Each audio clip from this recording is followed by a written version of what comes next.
시사. 안녕하세요. 전종철의 전격 시사 진행을 맡은 전종철 기자입니다. 총선 사전투표가 오늘과 내일 이틀간 진행됩니다. 한동훈 국민의힘 비상대책위원장은 서울 신촌에서 사전투표한 뒤 서울과 인천 등 수도권에서 지원 유세를 펼치고, 민주당 이재명 대표는 대전에서 사전투표한 뒤 대전, 충남 지역 표심 공략에 나섭니다. 공표가 가능한 마지막 KBS 여론조사에서 어느 정당 후보를 뽑을지 질문했더니 민주당 40%, 국민의힘은 33%였습니다. 후보 간 가상대결 인천 계양을 해서 민주당 이재명 54%, 국민의힘 원희룡 37%였고, 경기 분당갑에선 민주당 이광재 51%, 국민의힘 안철수 38%로 나타났습니다. 윤석열 대통령이 전공의 단체 대표를 만나서 의대 정원 문제 등 의료개혁 현안을 논의했습니다. 오늘 방송에선 의정 갈등과 부동산, 막말 등 총선 관련 쟁점 짚어보고, 의사협회 측이 바라보는 의대 증원 문제 해법을 들어봅니다. 4월 5일 금요일 전종철의 전격 시사 출발합니다.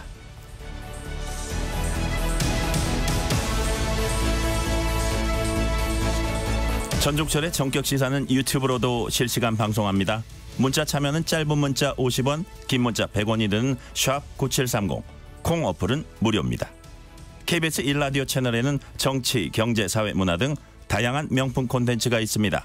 구독과 좋아요, 댓글 많이 부탁드립니다.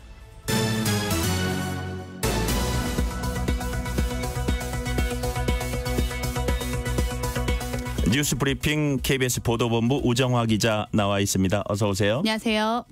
윤석열 대통령이 어제 대한전공의협의회 박단 비대위원장과 만났습니다. 아무래도 의대 증원 문제에 관해서 집중적으로 얘기를 했겠죠? 네, 일단 윤석열 대통령은 의사 증원 문제를 포함해서 이 의료 개혁 논의에 앞으로 전공의들의 의견을 존중하겠다 이렇게 밝혔다고 합니다.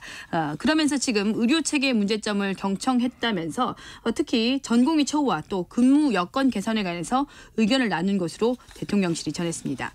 대통령실은 다만 이 만남에 앞서서 의대 증원 규모를 600명으로 조율할 가능성을 시사했다는 일부 보도에 대해선 전혀 사실이 아니라고 밝혔습니다.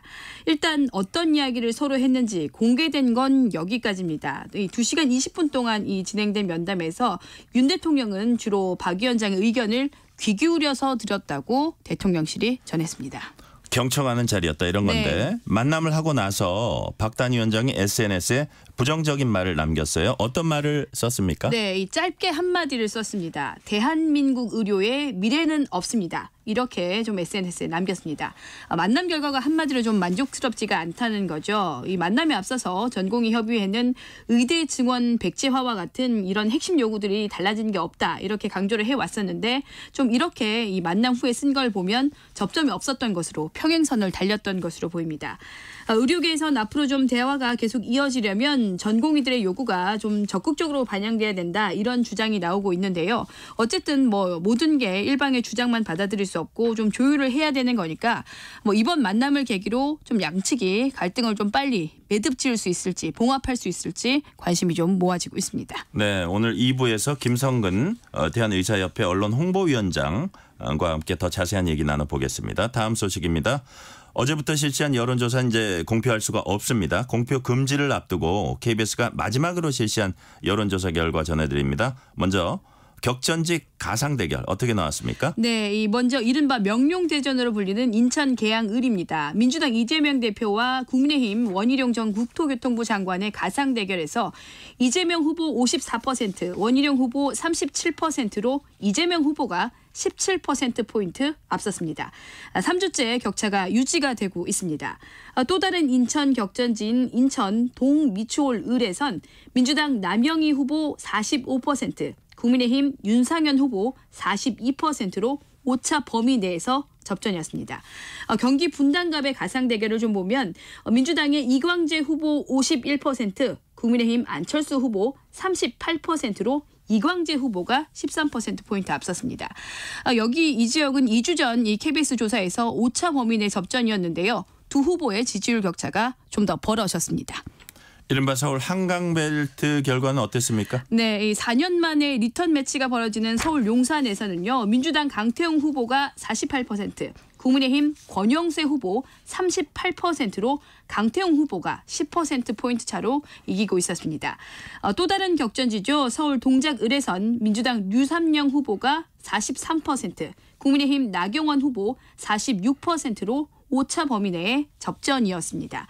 이번 여론조사는 KBS가 한국리서치에 의뢰해서 서울 동작을, 서울 용산, 인천 계양을, 인천 동미쇼을, 경기 분당갑 이 선거구에 거주하는 만 18세 이상 성인 남녀 500명씩을 대상으로 지난 1일부터 3일간 전화 면접 조사를 실시를 했고 이 표본 오차는 95% 신뢰 수준에서 플러스 마이너스 4%포인트입니다. 더 자세한 결과는 이 KBS 홈페이지나 중앙선거 여론조사 심의위원회 홈페이지에서 확인하실 수가 있습니다. 네. 정당 지지율 같은 전국 단위 여론조사 결과는 어떻게 나왔습니까? 네, 내일 투표를 한다면 어느 정당 후보를 뽑을 것인지 좀 물어봤습니다. 민주당이 40%, 국민의힘 33%로 민주당이 7%포인트 앞섰습니다. 저희 KBS가 이번까지 해서 여론조사를 모두 7차례를 실시를 했는데요. 신년 첫 조사 때 양당이 오차 범위 안에 접전이었습니다. 그런데 지난달 중순 조사에서 민주당이 앞섰고 지난 조사에서 격차가 좀 벌어진 뒤에 그대로 좀 유지가 되는 모습입니다. 비례대표 후보에선 어느 정당을 뽑을지 물어봤더니 더불어민주연합이 17%, 국민의 미래 28%, 조국혁신당은 22%였습니다. 특히 조국혁신당은 더불어민주연합보다 높았습니다. 이번 전국 단위 여론조사는 KBS가 한국리서치에 의뢰해서 전국 성인 남녀 5,000명을 대상으로 지난달 30일부터 지난 2일까지 나흘 동안 전화 면접 조사를 실시한 결과고 표본 오차는 95% 신뢰 수준의 플러스 마이너스 1.4%포인트입니다. 역시나 좀 더 자세한 결과는 이 KBS 홈페이지나 중앙선거 여론조사 심의위원회 홈페이지에서 확인하실 수가 있겠습니다. 오늘과 내일 이틀간 총선 사전투표가 실시됩니다. 사전투표. 어디서 어떻게 하면 되는 건지 좀 설명을 해 주세요. 네, 이 먼저 사전투표는 오늘과 내일 말씀하신 대로 이틀 동안 전국 3,500여 개 투표소에서 진행이 됩니다. 이 투표 시간은 오전 6시부터 오후 6시까지인데요. 특히나 요즘에 모바일 신분증 많은데요. 모바일 신분증은 저장한 이미지 파일은 사용을 할 수가 없고요. 앱을 직접 좀 실행을 해서 본인 여부를 확인합니다. 자신이 거주하는 지역구 밖에서 이 사전 투표하는 이 관외 투표자의 경우에는 회송용 이 봉투도 받게 되는데요. 좀 유의하실 부분이 관외 사전 투표자는 기표한 투표지를 반드시 회송용 봉투 안에 넣고 봉합을 한 뒤에 투표함에 넣으셔야 합니다. 이 사전 투표소에서는 특히 관내 투표자 또 관외 투표자 이렇게 구분해서 동선이 좀 구분이 돼서 진행이 될 예정입니다. 관외 투표자 봉투 이거 기억해야겠네요. 네네. 사전 투표도 시작되고 이제 본 투표 날 뭐 닷새밖에 안 남았는데 여야가 사전 투표를 지금 독려하고 있는 분위기예요. 네, 이 먼저 국민의힘 한동훈 총괄선대위원장은 내가 찍으면 우리가 된다 이런 생각으로 사전 투표를 좀 적극적으로 해달라고 호소를 했습니다. 뭐 사전 투표든 본 투표든 투표장으로 나가야 한다면서 범죄자를 응징해야 한다고 했습니다. 한동훈 위원장은 이대생 미군 성상남 막말로 논란을 빚고 있는 이 민주당 김준혁 후보가 윤석열 대통령을 연산군에 빗대서 이 성적 표현을 쓴 것에 대해서도 강하게 좀 비판을 하기도 했습니다. 한동훈 위원장은 오늘 아침에는 서울 신천에서 이 사전 투표를 한 뒤에 오늘도 이 어제에 이어서 수도권에서 좀 지지 유세를 이어갈 예정입니다. 민주당 이재명 대표 오늘 대전에서 사전 투표할 계획이죠? 네, 이재명 대표는 대전 카이스트에서 사전 투표를 할 예정인데요. 뭐 이곳을 정한 이유가 충청 지역 공략, 그러니까 뭐 중원 민심을 좀 얻기 위해서라고 합니다. 이재명 대표는 사전 투표를 독려하면서 또 한 번 이 정권 심판론을 강조를 했는데요. 어제도 이 여당의 읍소 전략에 속아선 안 된다, 속지 말아야 한다 이렇게 좀 호소를 하기도 했습니다. 특히 어제는 공식 선거 기간에 이재명 대표는 처음으로 이 보수의 뭐 성지로도 불리는 대구를 찾아왔습니다. 국민의힘에 대한 지지가 대구 발전으로 이어졌느냐고 좀 되물으면서 좀 경쟁을 시켜달라, 민주당도 경쟁을 시켜달라 좀 이렇게 호소를 하기도 했습니다. 네, 민주당 양문석 후보에게 제기된 편법 대출 의혹과 관련해서 새마을금고중앙회하고 이제 금융감독원이 공동 현장 검사 결과를 발표를 했습니다. 그 결과가 어떻게 나왔습니까? 네, 일단 뭐 한마디로 양문석 후보가 받은 대출, 이 사업자 대출을 받기 위해서 낸 이 증빙 서류 등이 허위였다면서 관련자들을 수사기관에 통보하겠다고 밝혔습니다. 이 사업자 대출은 뭐 계속 말씀을 드린 대로 사업 자금에 써야 하는데 네. 이 양문석 후보가 집을 사는 데 써서 용도가 맞질 않다는 겁니다. 새마을금고중앙회는 이 차주인 양 후보의 딸과 이 금고 임직원 또 대출 모집인 등 관련자들을 수사기관에 통보할 방침입니다. 뭐 이런 상황에서 일단 양문석 후보는 어떤 입장도 밝히질 않고 있는데요. 앞서서 새마을금고 측은 대출액 모두를 회수하겠다고 양 후보 측에 통보를 했었습니다. 네. 지난 대선을 앞두고 윤석열 대통령의 배우자 김건희 여사 관련 취재를 시도하면서 경찰을 사칭했던 MBC 기자들에 대해서 대법원이 유죄를 확정했다고요. 네, 이 대법원이 이 원심 판단에 문제가 없다고 봤습니다. 대법원은 이 MBC 취재 기자와 또 촬영 기자에게 각각 벌금 150만 원에 대한 선고를 확정을 했습니다. 경찰을 사칭한 이들에게 앞서서 1심과 2심의 재판부는 공익적인 목적을 좀 감안을 하더라도 공무원 자격을 이 사칭한 죄책이 무겁다면서 벌금 150만 원을 선고를 했습니다. 이들은 지난 대선을 약 8개월 앞둔 2021년 7월에 김건희 여사의 박사 논문을 검증을 하겠다면서 이 김건희 여사 지도교수의 과거 주소지였던 경기도 파주시를 찾아갔습니다. 그 뒤에 이 현장에서 연락처 하나를 발견한 이들은 집주인에게 전화를 걸어가지고 파주경찰서 경찰이라면서 이 전 주인의 이 새집 주소 또 계약한 부동산 중개소 등을 캐물었습니다. 뭐 좀 이것도 모자라서 뭐 주택 정원에 들어가서 집안을 좀 살펴보기도 했었는데요.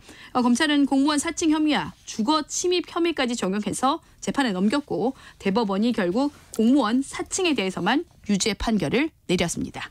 오늘 여기까지 듣겠습니다. 우정화 기자 지난 한 주도 수고 많았습니다. 지금 시각 7시 32분입니다. 날씨 정보입니다. 식목일인 오늘 포근하겠습니다. 현재 기온은 어제 아침보다 1도에서 4도 정도 낮아 서울이 12.1도, 대구 10.9도 등을 보이고 있지만 한낮에는 서울, 부산 17도, 대전 18도, 광주 20도 등으로 어제보다 1도에서 5도 정도 높은 곳이 많겠고요. 수도권은 어제보다 조금 낮겠습니다. 지금 전국에 구름이 많이 껴 있습니다. 전북 지역은 아침까지 비가 조금 오는 곳이 있겠고요. 경기 동부와 충북, 전남과 경북 지역에는 빗방울이 떨어지겠습니다. 오후부터는 전국이 차차 맑아지겠습니다. 주말과 휴일에는 전국이 대체로 맑은 가운데 오늘보다 낮 기온이 더 오를 전망인데요. 큰 일교차는 주의하셔야겠습니다. 현재 서울의 기온은 11.1도입니다. 날씨 정보 송소진입니다. 이어서 이 시각 교통 상황을 KBS 교통정보센터 이현 씨가 전해드립니다. 네, 평소처럼 나오셨다면 지각 걱정은 하지 않으셔도 될 것 같습니다. 오늘은 금요일이고요. 정체가 덜한 곳이 많습니다. 경부고속도로 서울 쪽으로 양산 부근에서 막히고 있습니다. 이후로 수도권 구간인데요. 수원 부근은 양방향 1, 2km 구간 속도를 줄이고 있습니다. 달래내에서 반포 쪽으로 서울 도심 들어가는 차량들 정체 이어집니다. 영동고속도로 강릉 쪽인데요. 서창 부근에서 주춤합니다. 둔대 분기점 부근에서 2km가량 지체고요. 용인에서 양지 터널 쪽으로 천천히 가고 있습니다.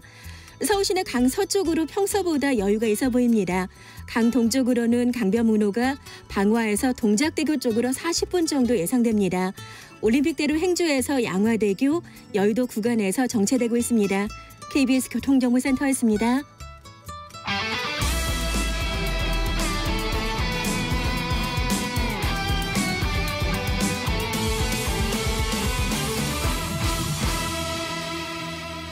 전종철의 전격 시사.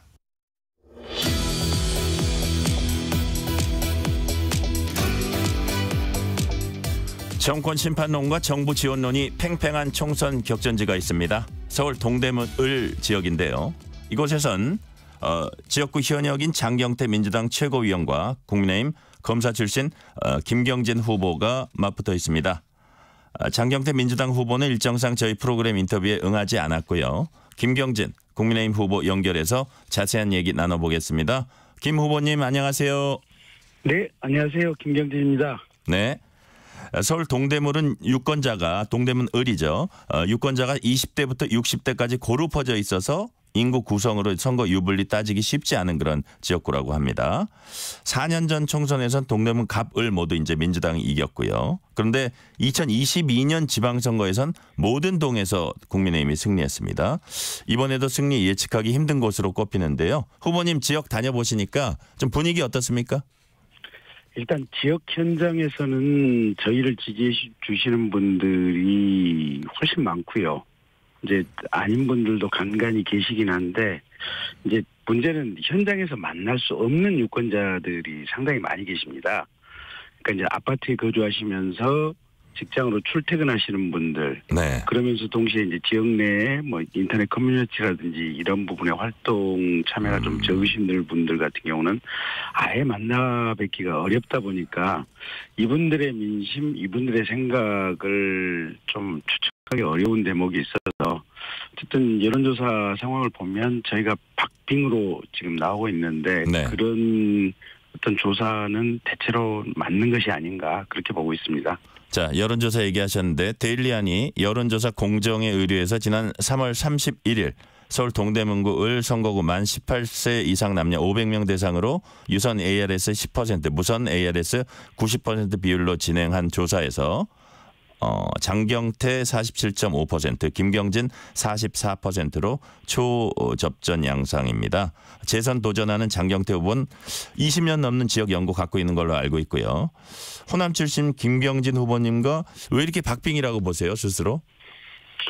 우선 선거라고 하는 게 이제 크게 이 지역구와 상관없이 중앙의 이슈가 있습니다. 네. 그래서 이 중앙의 이슈가 어느 정당을 지지하느냐 또는 그 정당의 대통령이나 당대표와 같은 그 정당의 대표적인 인물에 대한 지지도, 선호도 이제 이런 부분과 관련된 부분이 하나가 있고요.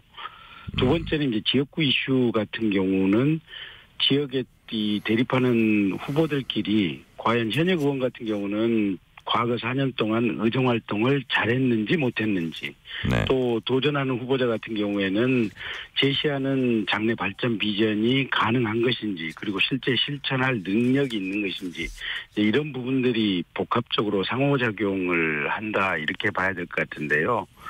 어쨌든 과거 한두 달 정도의 기간 동안은 저희가 중앙 이슈에서는 조금 실점이 좀 있었던 것 같고요. 근데 이제 다행인 것은 최근에 그 이슈들이 대부분 해소가 됐고 이제 지역에서 인물 대결로 가고 있는 상황들 그런 흐름인데 이제 장경태 후보님 같은 경우는 지난 4년간의 의정 활동에 대해서 지역 주민들의 평가가 그렇게 긍정적인 것 같지는 않습니다. 이제 그러다 보니까 새로운 인물을 선택해야 되는 것이 아니냐 이제 이런 기류가 생기면서 현재의 강하게 부딪히는 선거 상황이 생긴 것 같습니다. 네.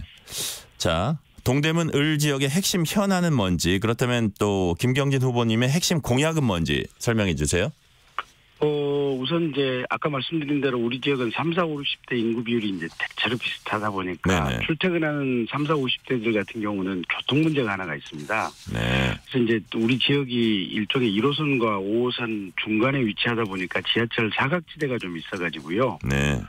여기서 5호선 지하철역으로 갔다가 전철을 타고 또 주요 환승역으로 이제 옮겨가는 상황이다 보니까 그래서 지하철 불편함이 있어서 이제 저 같은 경우는 주요 역인 왕십역이나 군자역까지 그냥 곧바로 마을버스를 출퇴근 시간에 많이 투입해서 직장인들을 좀 편리하게 교통 연계성을 확보해보자 이제 이런 공약이 하나가 있고요. 네. 그다음에 두 번째는 지역에 아이들 키우는 30, 40대 부모가 많다 보니까 교육 문제가 주요 관심사입니다. 예. 그래서 직장에 나가시는 분들은 아이들 돌봄 문제가 굉장히 크고요.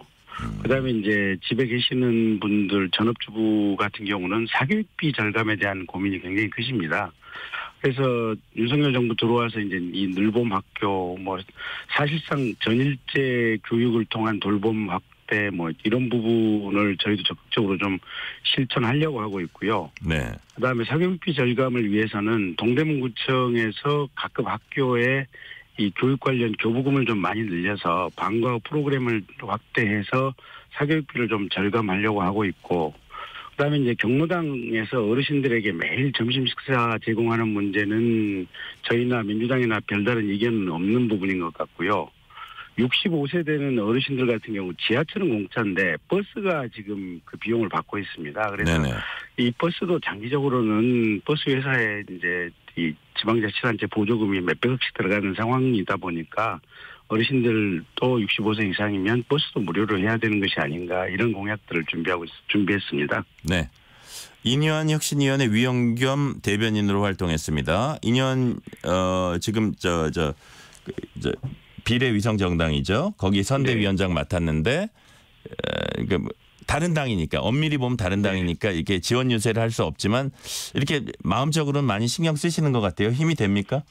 예, 뭐 유세 지원을 나오신 건 아니고요. 네. 국민의 미래 정당 활동 차원에서 마침 저희 동대문구에 오셨고 그 오신 김에 우연히 만나가지고 함께 이제 길을 걸으면서 지역 주민들하고 이런저런 얘기를 했고요. 네네. 이제 임 박사님하고는 개인적으로 한 20여 년 가까운 지기입니다. 네. 그래서 이제 그런저런 인연으로 또 작년에 혁신 활동을 함께 됐고 임 박사님은 이게 전라남도 순천이 우주의 중심이라고 항상 말씀하시는 분이거든요. 네네. 그리고 이 임 박사님 가문이 이제 1900년도 초반 대한민국의 고등교육 그러니까 전국에 있는 고등학교 대학교를 상당수가 이 임 박사님 가문에서 만들었습니다. 그래서 이 대한민국 교육에 선한 영향을 끼친 부분이 많기 때문에 임유한 박사도 우리 이제 한국 정치에서 적절한 역할이 주어지기를 하는 바람이 저한테도 있습니다. 네네. 한동훈 위원장도 명문가라는 표현 쓰는 걸 제가 들은 적이 있어요.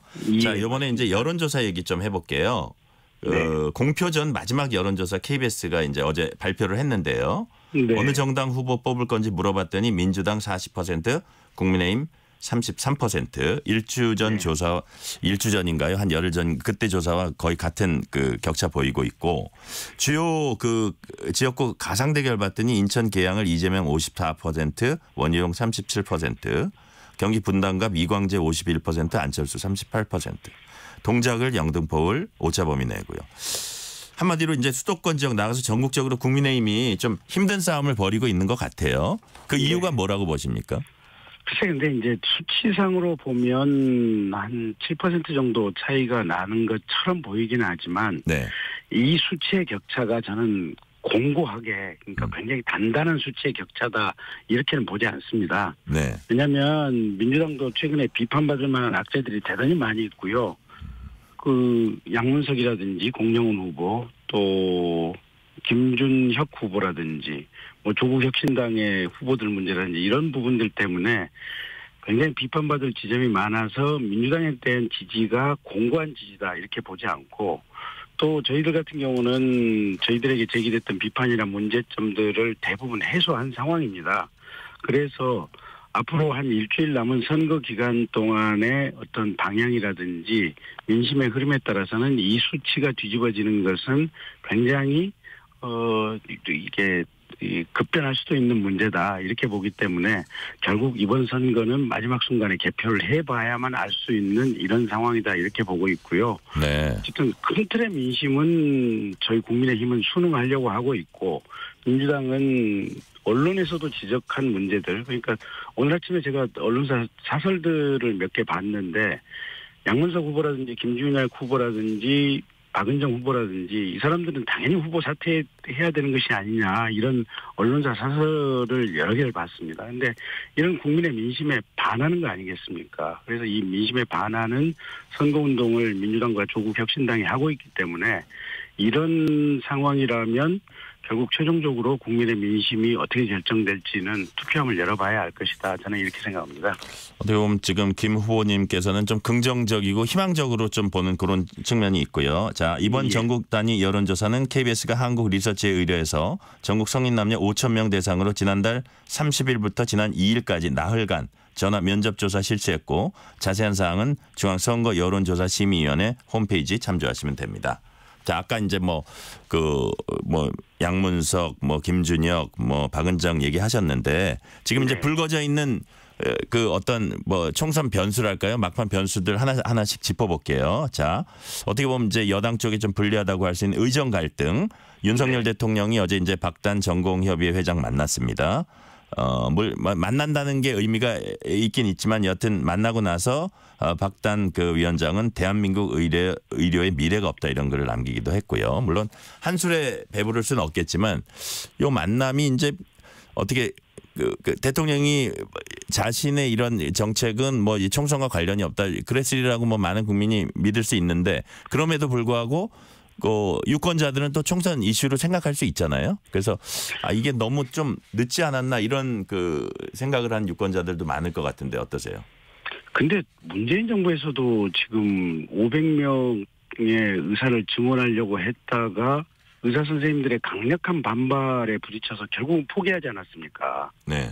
이게 윤석열 정부뿐만 아니라 문재인 정부에서도 반드시 해야 되는 정책이다 이렇게 누차 주장을 해왔고 실제로 하려고 했다가 결국은 못했던 정책이고요.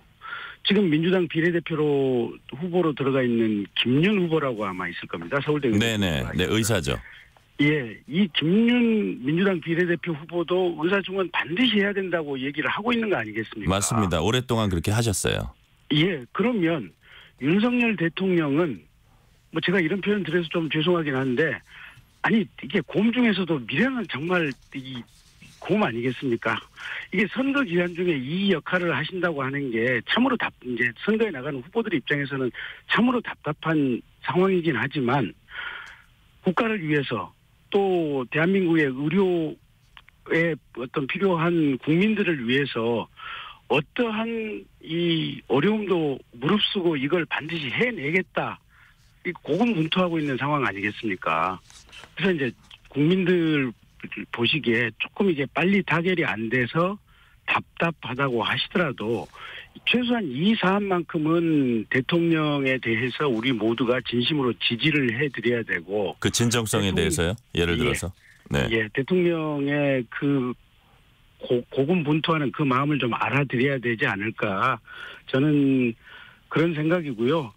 어쨌든 어제 당장의 합의는 이루어지지 않았지만 최소한 대통령실에서 만났지 않습니까? 네. 그래서 만났고 이제 어떤 대화의 첫 물꼬를 튼 것이기 때문에 어떤 방식이든지 간에 이게 해결이 될 것이다. 그리고 이 해결의 시작점이 바로 어제였다. 저는 그렇게 보고 있습니다. 네. 자, 양문석 후보 관련해서 새마을금고중앙회와 금융감독원이 현장 검사 결과 발표했습니다.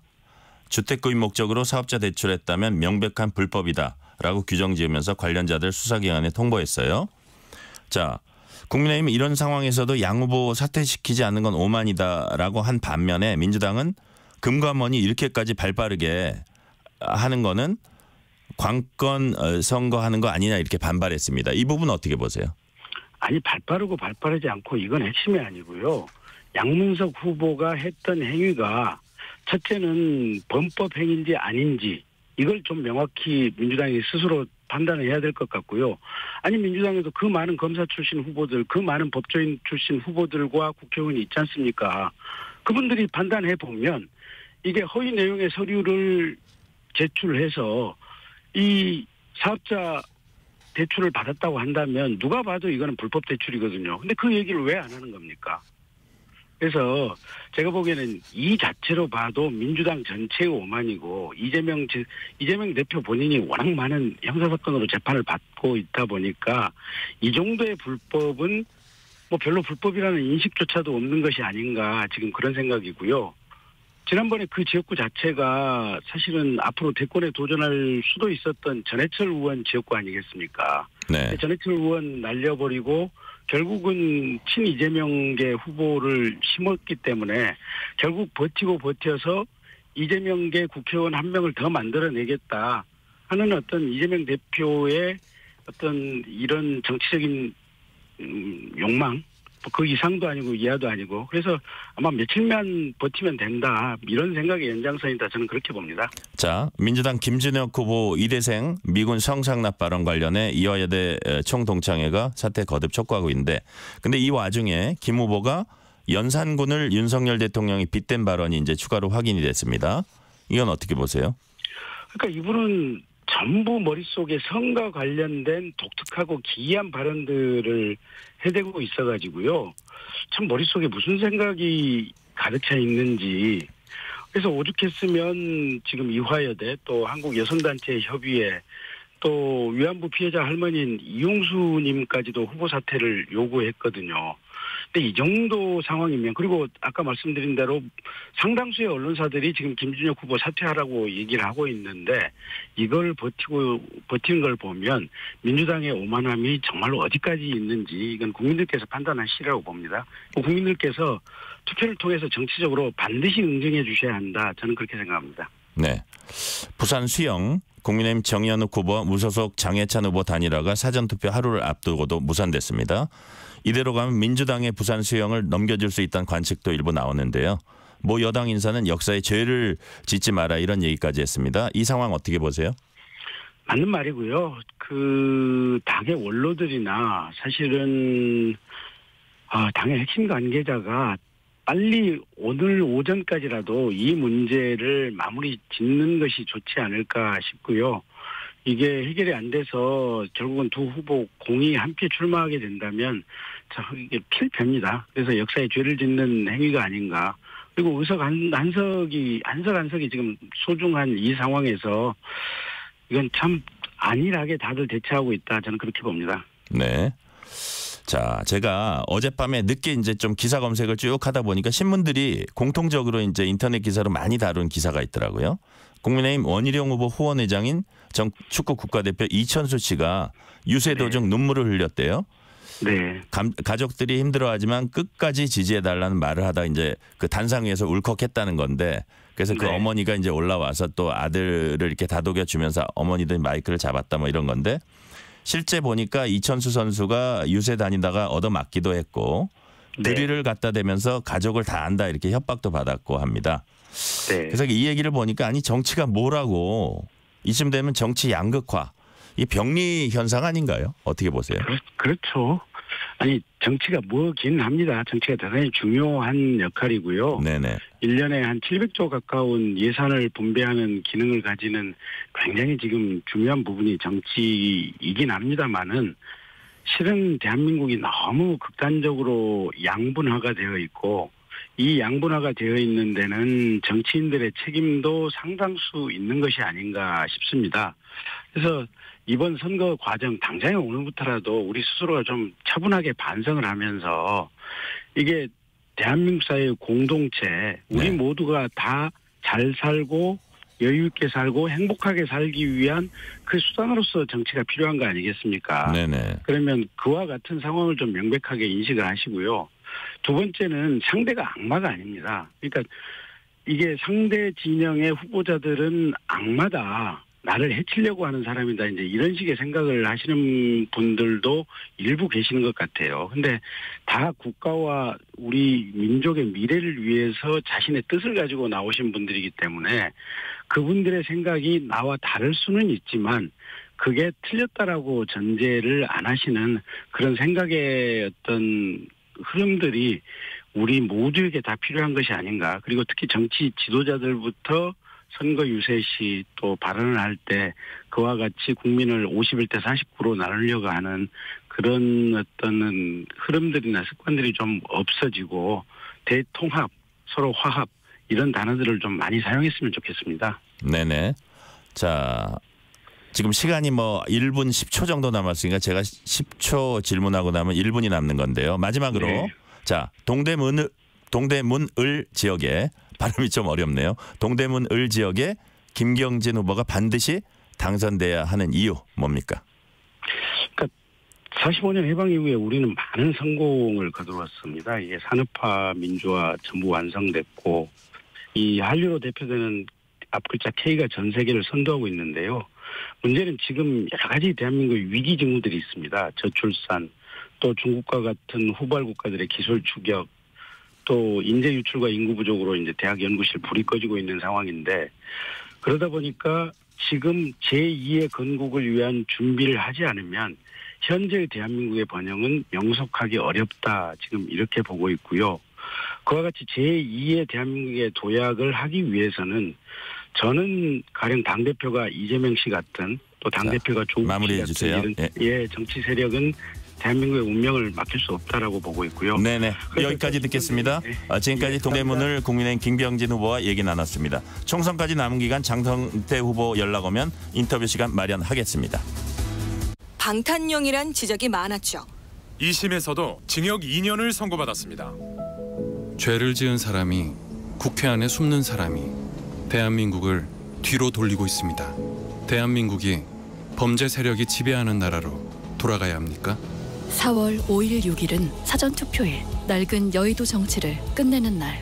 국민의 미래는 국민만 보고 일하겠습니다. 비례대표는 두 번째 칸. 국민만 보고 찍으세요. 국민의 미래. 낡은 여의도 정치에서 벗어나 대한민국이 전진할 수 있도록 국민의 하나된 힘이 필요합니다. 국민의 미래는 일하고 싶습니다. 1분 1초도 허투루 쓰지 않겠습니다. 위대한 대한민국 국민 여러분, 딱 한 번만 더 저희를 믿어주십시오. 4월 5일 6일은 사전투표일.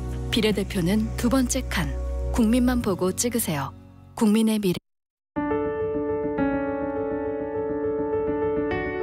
KBS 라디오 기후위기 대응 캠페인 지구를 네, 안녕하세요. 다시입다 연구소 정주연입니다. 환경을 파괴하는 것은 소비 자본주의 사회가 만들어낸 결과라고 생각이 들어서 그러면 소비를 대표하는 것은 무엇이 있는지 생각해 보니 옷이 나왔고요. 그 다음에 그 옷을 대표로 해서 우리가 소비를 많이 줄여야지 환경을 위할 수 있다. 이런 이야기를 하고 있습니다. 저희가 이제 시민들께 제안드리고 있는 그 지속가능한 의생활은 크게 두 가지로 나눌 수 있는데요. 소비를 많이 줄이고 우리가 가지고 있는 옷을 오래 입고 멀쩡하지만 잘 안 입게 되는 옷들도 있잖아요. 그런 옷들은 서로 나누고 교환해서 입자. 이렇게 중고 옷들에서 개성을 찾는다 이런 분들이 많이 계시거든요. 우리의 옷은 환경에도 큰 악영향을 끼치지만 우리의 인체에도 악영향을 많이 끼치고 있습니다. 70%가 육박하는 의류 소재를 합성섬유로 만들고 있기 때문이에요. 합성섬유는 바로 플라스틱의 일종이고요. 우리가 세탁을 할 때마다 그리고 새 옷이면 새 옷일수록 입을 때마다 우리가 움직일 때마다 미세 플라스틱이 돼서 그게 다 고스란히 바다로 흘러나가서 물고기가 그 미세 플라스틱을 먹고 그걸 우리가 밥상에 다시 올려서 우리가 먹고 그래서 우리 인체에도 미세 플라스틱이 이제 흘러다니는 이유는 바로 우리 옷에서 대부분의 그 원인을 찾을 수가 있기 때문에요. 옷 살 때 무척 주의를 해서 사야 될 거고요. 안 사는 게 참 중요하겠지요. 뜨거워지고 있는 지구. 지금 우리의 문제입니다. KBS 라디오 기후위기 대응 캠페인 지구를 지켜라 였습니다.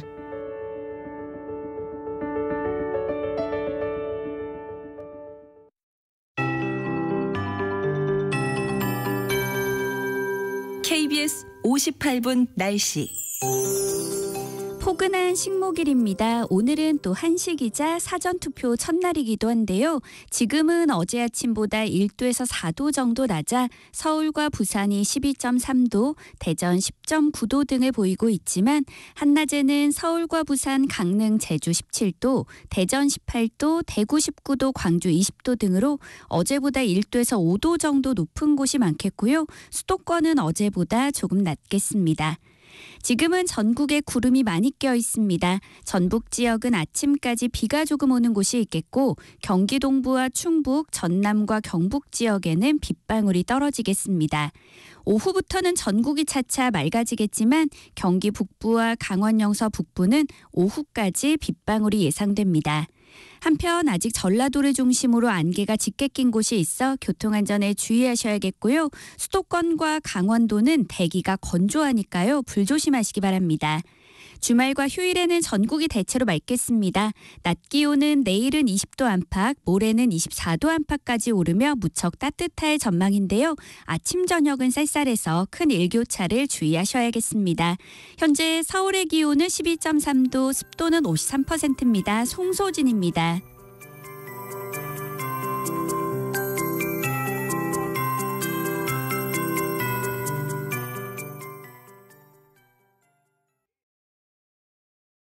정성을 다하는 국민의 방송 KBS가 8시를 알려드립니다. AM 711kHz, FM 97.3MHz, KBS 1라디오입니다. HLKA.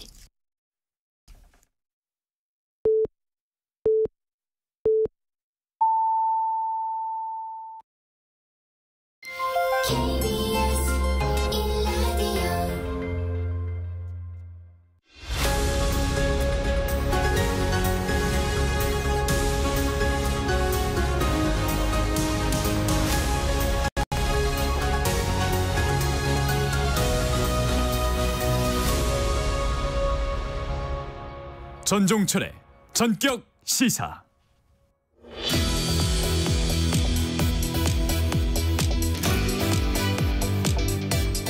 의료 공백 사태가 한 달 넘게 계속되는 가운데 윤석열 대통령이 전공의들에게 조건 없이 만나자고 제안했고 대한전공의협회 회장이 위원장이죠. 전격 수용하면서 만남이 이뤄졌습니다. 사태 해결의 전환점이 아닌가 하는 기대도 나왔지만 양측이 내놓은 메시지는 다릅니다. 의료계 해석 들어보고 의대 지원 문제 해법도 짚어봅니다. 대한의사협회 비대위 김성근 언론홍보위원장 나오셨습니다. 위원장님 어서 오세요. 네, 안녕하십니까.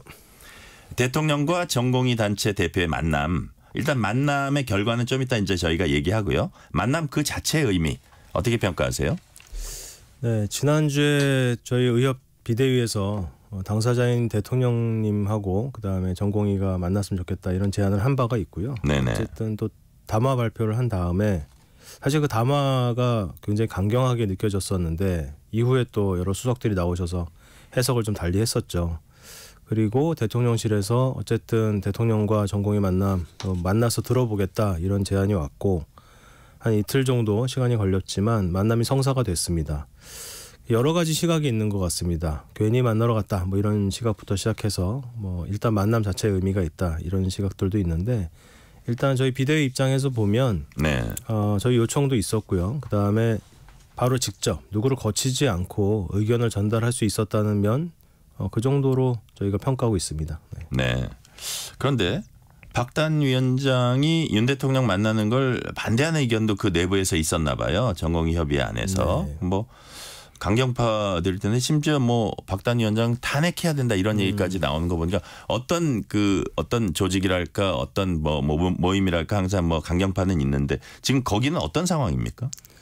네, 저희가 듣기로는 물론 말씀하신 대로 어느 모임이나 특히 이제 어떤 협상 이런 자리가 네네. 나가게 되면 항상 강경파와 또 아닌 사람들 나뉘게 되죠. 뭐 그 정도의 반응이었다고 저는 생각을 하고요. 네. 미리 또 혼자 들어가서 나중에 나와서 발표한 게 아니라 들어가기 전에 그다음 이 전공의들한테 내용을 전달을 했고요. 그다음에 비대위 전공의 비대위죠. 대전협 비대위에서도 나중에 추가로 입장을 전달한 바 있습니다. 의견을 조율해가는 과정에서 당연히 나올 수 있는 과정이라고 생각하고요. 특별하게 의미를 두고 있지는 않습니다. 네네. 그 정도 뭐 파열음은 일상적일 수 있다. 네. 그런데 이제 만나고 나서 대통령과 박단 위원장 만나고 나서 양측의 메시지가 사뭇 달랐습니다. 대통령실은 향후 의사 증언을 포함해서 전공의들 입장을 존중하기로 했다. 박단 대한전공의협의회 비대위원장은 대한민국 의료의 미래는 없다 했습니다. 어떻게 해석하세요? 네, 뭐 자세하게 내용이 좀 의견 접근이 이루어졌다고 한다면 조금 더 자세한 입장문이 발표되지 않았을까 생각을 합니다. 대통령실에서 나온 것도 글자가 몇 개 안 되더라고요. 한 200자 정도. 네. 그렇다는 얘기는 의미를 한 간담회 정도로 둔 것 같다 이렇게 생각을 하고요. 특별히 의견 접근을 받다든가 이건 없지 않았나 이렇게 평가하고 박단 위원장의 그 글을 봤을 때는 한편으로는 좀 기대에 못 미쳤다 뭐 이런 반응으로 또 생각할 수도 있고요. 또 실망했다 뭐 이렇게 해석하는 경우도 있는데 또 하나는 약간 강경한 발언이긴 하지만 나와서의 입장 차이에 대한 발언이 좀 있어야 되겠다 생각하지 않았을까요? 뭐 이런 생각도 좀 합니다. 왜냐하면 대통령실에서 내놓은 입장은 굉장히 좀 유한 입장이고 앞으로의 여지를 많이 남겨놨는데 그 안에서 그렇지 않았을 수도 있다는 그런 입장이라고 저는 생각을 합니다. 네. 예를 들어서 뭐 대통령실 쪽에서 약간 그 긍정적인 걸 내놨는데 본인이 예를 들어서 어떤 메시지를 내놓지 않으면 또 의료계 쪽에 오해를 받을 수도 있고 그런 맞습니다. 것도 좀 한 것 같고요. 저 어떻게 보면 어제 만남에서 이제 한 술에 배부를 수는 없는 게 그 자리에서 무슨 협상을 하고 이럴 수는 없는 것 같아요. 그러니까 주로 이제 대통령실은 경청하는 자리였다. 그렇게 거기에 의미를 일단은 두고 있고요. 자, 그 처음에 이제 윤 대통령이 전공의 만남 제의를 했을 때 그 의사협회가 환영의 뜻 밝힌 바 있고요. 그 어제 만남이 그래서 그 일반 겉에서 보기에는 갑자기 성사된 게 의협 차원에서 물밑으로 전공의 단체와 좀 소통하고 한번 만나봐라 설득한 결과 아닌가 이런 관측도 나와요. 뭐 꼭 그렇게 보실 건 없고요. 왜냐하면 이제 지금 다시 한번 조금 설명을 드리면 지금 대한의사협회의 집행부가 있고요. 대한의사협회 의대 정원 저지를 위한 비상대책위원회가 꾸려져 있는 겁니다. 네네. 그래서 비상대책위원회 안에 지금 대전협의 비상대책위원회도 같이 들어와 있는 거죠. 그런 구조로 돼 있기 때문에 비대위 안에서는 항상 항시 전공의협의회하고 이제 소통이 되고 있습니다. 네. 그래서 그렇기 때문에 서로 소식을 알고 있는 거죠. 그래서 대통령실에서 이런 연락이 왔다. 그러면 대통령실에서 연락이 왔으니 결정은 전공의들이 하는 거죠. 왜냐하면 대통령실에서 만나자고 한 당사자가 전공의들의 얘기를 듣고 싶다고 얘기했지 뭐 의협이나 의협 비대위 얘기를 듣고 싶다고 했지 않기 때문에 당연히 전공의들이 결정을 하는 거다. 들어가든 말든. 하지만 긴밀히 알려주고 소통은 한다. 네, 그렇습니다. 그래서 뭐 거기에 대해서 저희가 뭐 조언을 한다든가 뭐 그런 것도 없었고 왜냐하면 전공의들은 2월 20일 날 발표한 명확한 입장이 있었고요. 그 입장 변화가 없거든요. 그러니까 거기에 대해서 뭐 이건 더 얘기하고 이건 더 얘기하지 말고 이런 얘기를 할 필요가 없는 거죠. 네, 그 정도였습니다. 자, 예를 들면 이제 전공의 단체는 그 대화를 하려면 일단 2,000명 증원을 전면 백제화해라. 이거를 지금 그 조건으로 내걸고 의사협회도 마찬가지죠. 마찬가지입니다. 그죠? 네. 근데 이제 저희가 이제 국민들이 현실적으로 보기에는 그거를 완전히 백제화하고 시작하는 게 과연 현실화될 수 있을까 가능할까 이렇게 생각을 하거든요. 그래서 일단 대화 테이블에 앉는 게 중요하지 않나 하는데 절충안을 마련하기 위해서 첫 단추를 하는 시작점 이게 서로 한 발씩 양보하는 시작점이 어떤 모양새가 돼야 된다고 보세요? 일단 사실은 대통령과 전공의의 만남 저는 그게 시작점이라고 봅니다. 그래서 시작이 돼서 서로 간의 의견을 직접 나눌 수 있었다. 저는 그게 가장 일단 의미가 시작은 있다. 된 거네요. 그렇죠. 시작이 됐다고 보고요. 대신 뭐 저희가 전제 조건이라기보다는 2,000명 증원을 한다는 거에 대한 반발이 너무 크지 않습니까? 뭐 여러 가지 과학적인 근거도 없다. 뭐 이런 얘기를 저희가 하고 있는데 일단 2,000명 증원을 꼭 2025년에 해야 되는가에 대한 물음을 한번 하고 싶습니다. 이걸 조금 한 발 물러서서 큰 요청이 아니라 이게 정말로 2,000명 증원이 내년에 돼야 되는 게 맞는 건가라는 걸 검토를 하자는 거죠. 어떤 절차적인 문제가 굉장히 많습니다. 그래서 1년을 미뤄도 됩니다. 1년을 미뤄서 한번 정확하게 이걸 검토할 수 있는 위원회 같은 걸 구성을 했어요. 여기서 결론이 난다면 그 결론을 서로 따라가는 거죠. 네, 그런 정도의 어떤 공론화위원회 같은 게 만들어진다 그러면 전면 백지화 내지는 전면 재검토 여기엔 그런 내용이 들어가 있거든요. 한 명도 못 늘린다, 뭐 줄이자 이런 의견도 있지만 마찬가지 위원회에서 검토를 해서 거기서 결론을 낸다면 충분히 서로 수긍할 수 있는 결과가 나올 수 있지 않을까. 또 하나는 2,000명을 늘려서 교육할 수 없다는 각 의과대학의 입장들이 굉장히 많이 나오고 있습니다. 심지어 어떤 대학은 정원의 현재 4배까지 늘린 대학들은 도저히 할 수가 없다라고 얘기를 하고 있습니다. 중국 대학 같은데요. 네. 그런 목소리를 좀 들어서 반영을 해주셔야 되지 않나 저희는 그렇게 생각하고 있습니다. 네. 자, 관련해서 이제 4가지 조건 의협에서 내걸었잖아요. 뭐 아까 말씀하신 2,000명 증원 철회, 장관, 2차관 파면, 그다음에 안상원 전 사회수석 공천 취소. 이건 뭐 거의 지나간 얘기지만 대통령 사과. 이것도 기본적으로 그대로인가요? 이게 아까 말씀드린 의사협회 비상대책위원회하고 지금 의협 차기 회장님하고 즉 집행부하고 입장이 약간의 차이가 있는 거죠. 왜냐하면 하지만 이제 의협 그 차기 회장 임현택 회장님께서 말씀하신 내용은 많은 의사들의 기본적인 정서다 이렇게 받아주시면 좋을 것 같습니다. 왜냐하면 방재승 그 전인교 비대위원장님 말씀을 하셨죠. 박민수 복지부 차관 브리핑 좀 중단시켜라. 왜냐하면 거기서 나온 말들이 너무 저희들한테 상처를 많이 주고 또 현실과 좀 동떨어진 말들을 많이 했었기 때문에 오히려 더 불난 집에다 기름을 확 끼얹는 예를 하나만 들어주세요.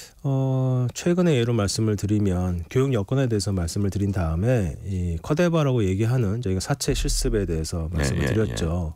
대한민국에 많이 모자르다. 많은 대학들에 모자르고 현재 인원을 그렇게 늘리게 되면 이 해부학 실습 그 커데바 한 구당 뭐 10명 내지 20명, 30명까지 가야 되는 경우가 있다. 이런 얘기를 했는데 그랬더니 이게 수급의 문제도 있긴 하지만 많이 좀 이 사채 기증이 되는 대학이 있고 그렇지 않은 대학이 있으니 많이 있는 데서 좀 돌려서 쓰도록 하겠다. 법을 개정해서. 그런데 이거는 사채 기증을 하신 시신 기증을 하시는 분들의 어떤 마음도 하나도 헤아리지 못한 거고요.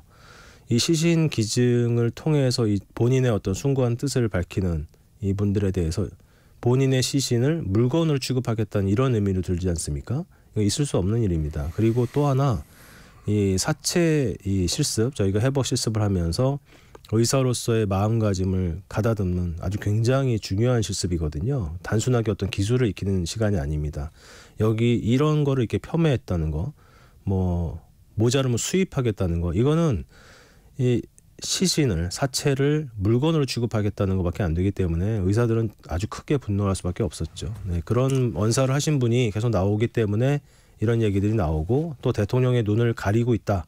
뭐 이런 생각들을 하고 있기 때문에 이런 말씀을 드린 겁니다. 네, 자, 그 일단 대통령과 정공희 대표는 만났어요.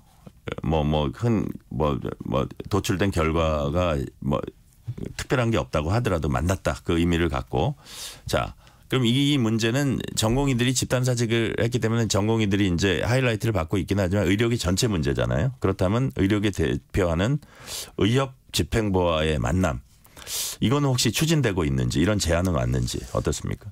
뭐 아직은 구체적인 제안은 아니고요. 뭐 근데 사회 여러 곳에서 뭐 정치권이라든지 정부 쪽에서 뭐 대화에 대한 제안은 그동안도 쭉 있었습니다. 하지만 문제를 풀어갈 수 있는 분들과의 만남이 필요한 거죠.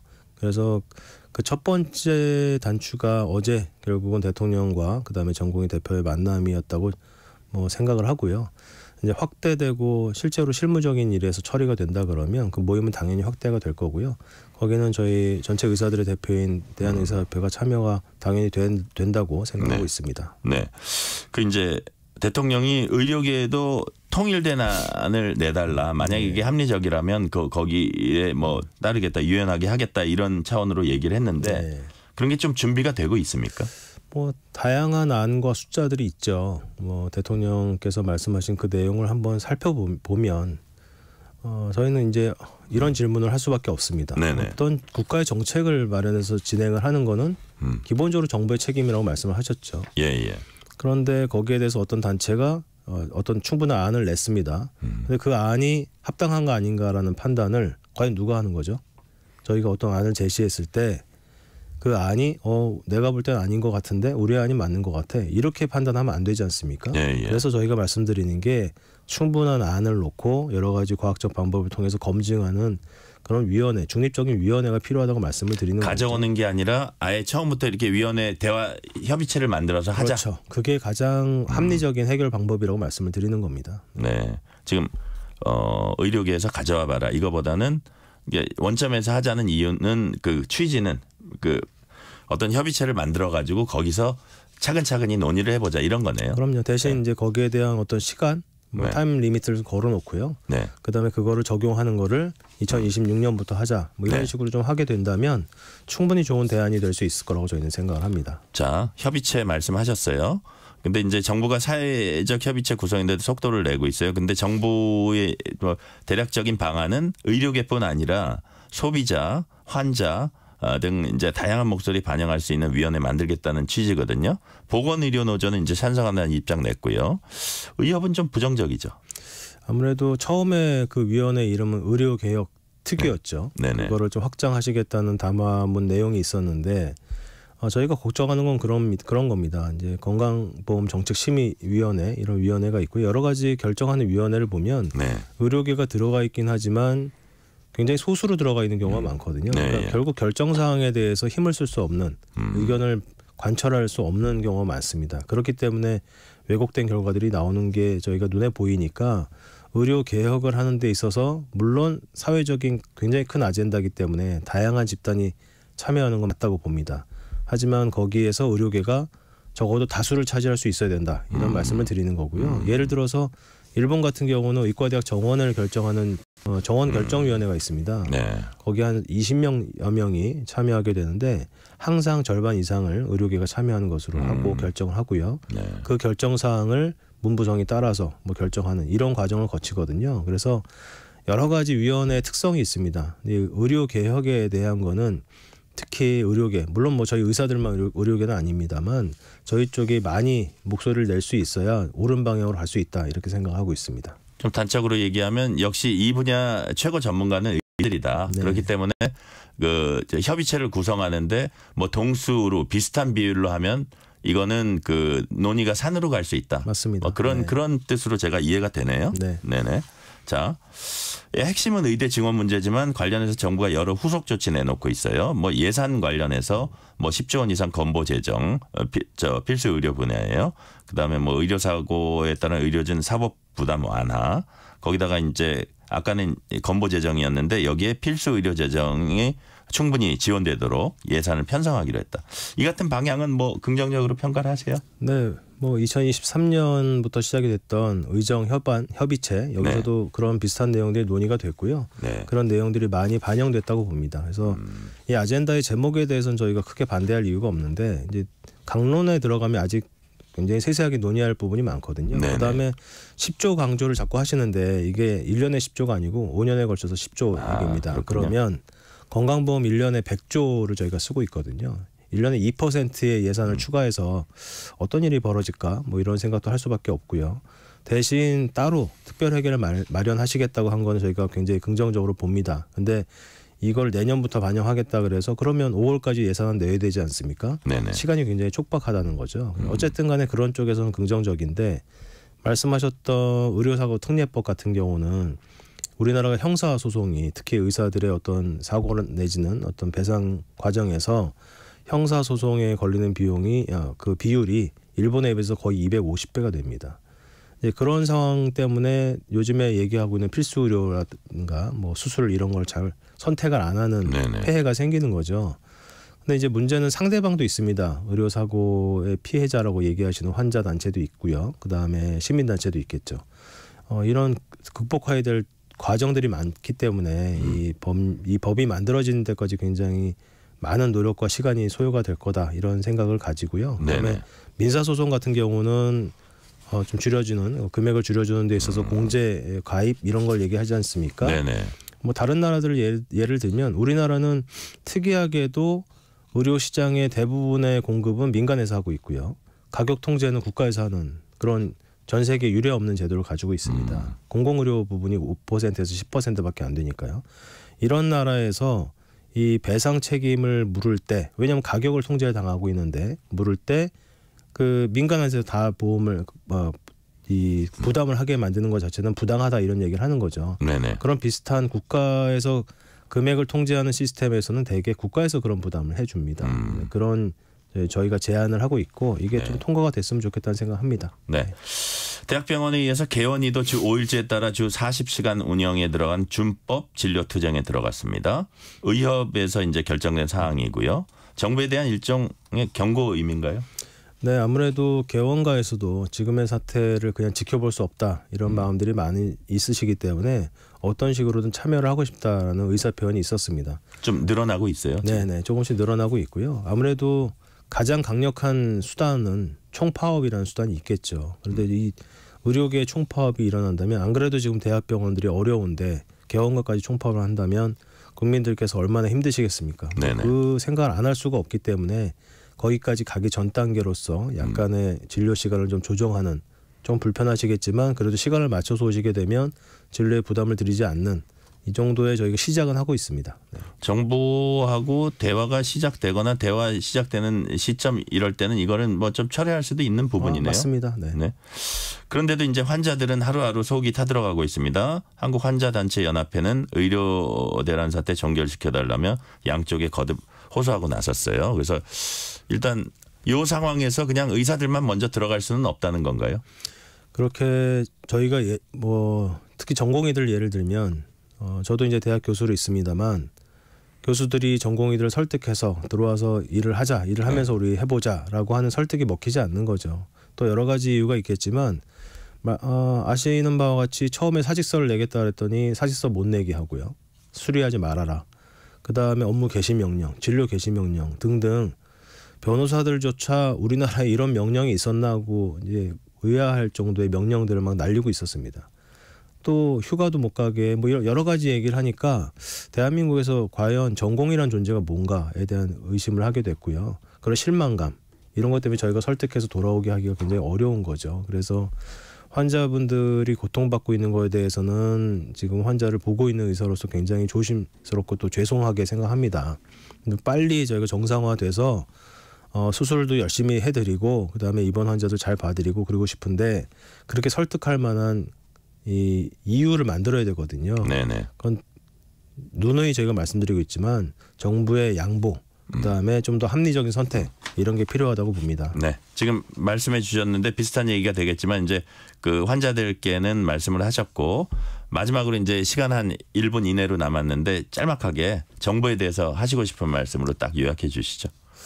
네, 전 세계 어디를 찾아봐도 의과대학 정원을 한 번에 65% 늘리는 경우는 없습니다. 뭐 선진국의 많은 예를 말씀을 주셨는데 그 나라들은 대부분 저희하고 의료 체계도 다른 나라들이고요. 그런 나라들에서는 오히려 의사들이 의대 정원을 늘려달라고 하고 정부에서 예산이 없다고 반대를 하고 있거든요.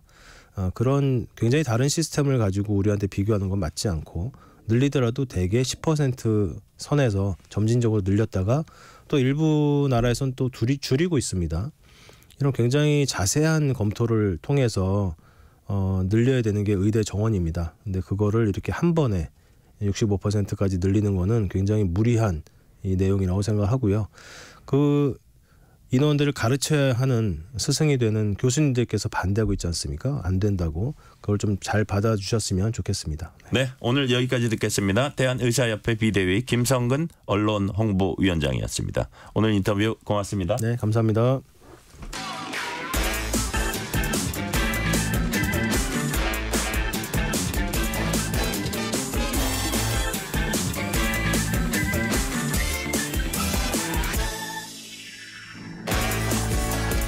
각종 대출 관련해서 경향신문 박선봉 기자와 얘기 나눠보겠습니다. 박 기자 어서 오세요. 네, 안녕하세요. 윤석열 대통령이 어제 신생아 특례 대출 소득 기준을 낮추겠다 이렇게 밝혔습니다.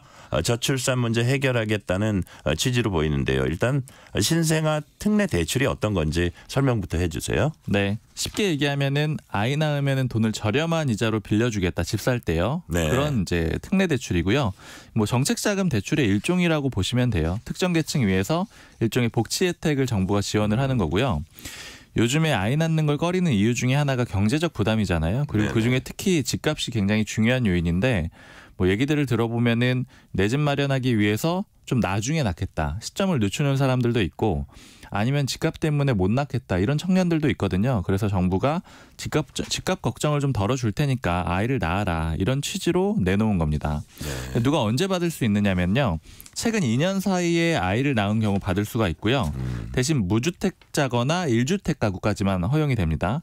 집이 무작정 클 수는 없고요. 전용 면적 85제곱미터 이하에다가 금액은 9억 원 이하여야 됩니다. 이런 조건들을 충족을 하게 되면 저금리로 받게 되는데 금액은 최대 5억 원까지 빌릴 수가 있고요. 근데 금리가 이제 저렴해야지 의미가 있는데 최저는 1%대도 있고요. 뭐 높게는 3%까지 있거든요. 근데 요거는 소득 구간에 따라서 달라지게 됩니다. 지금 주담대 금리 평균이 한 3%에서 4% 정도 되거든요. 네. 그래서 만약에 1%대로 받을 수 있다라고 하면 부담을 굉장히 줄일 수가 있는 거고 실제로 지난 1월 29일에 이게 출시가 됐을 때 인기가 굉장히 많아가지고 2개월 동안 거의 2만 건이 신청이 됐습니다. 2만 건. 네네. 이번에 소득 기준을 낮추기로 한 거죠? 네. 기존의 소득 기준이 부부 합쳐가지고 연소득 1억 3천만 원이었거든요. 요거 넘으면은 자격 대상에서 배제가 되는 건데요. 근데 이제 대기업에 다니는 신혼부부는 이거 좀 넘기는 경우가 있다. 그래서 중산층 이상은 혜택을 못 누리는 거 아니냐 이런 불만들이 있었고요. 어제 윤석열 대통령이 그 민생토론회 후속 조치 점검회의를 했는데 여기서 이 기준을 좀 완화하기로 했습니다. 기존에 아까 1억 3천만 원이라고 말씀드렸는데 부부 합산으로 2억 원까지 허용을 해주기로 했어요. 그러니까 이렇게 되면은 부부가 각각 연봉이 1억이라고 하더라도 받을 수 있게 된다는 얘기고 꽤 고소득자들도 이제 포함이 된다라는 그런 의미가 되는 겁니다. 근데 대신에 다만 이제 소득이 높아지면 금리도 높게 받거든요. 1억 3천만 원에서 2억 원 구간이 새로 신설이 되는 거잖아요. 여기는 높은 수준의 금리를 부과할 예정입니다. 아직 뭐 결정은 되진 않았고요. 그리고 이외에도 이제 신혼부부가 집 살 때 말고 전세 빌릴 때 받을 수 있는 대출이 버팀목 전세자금 대출인데요.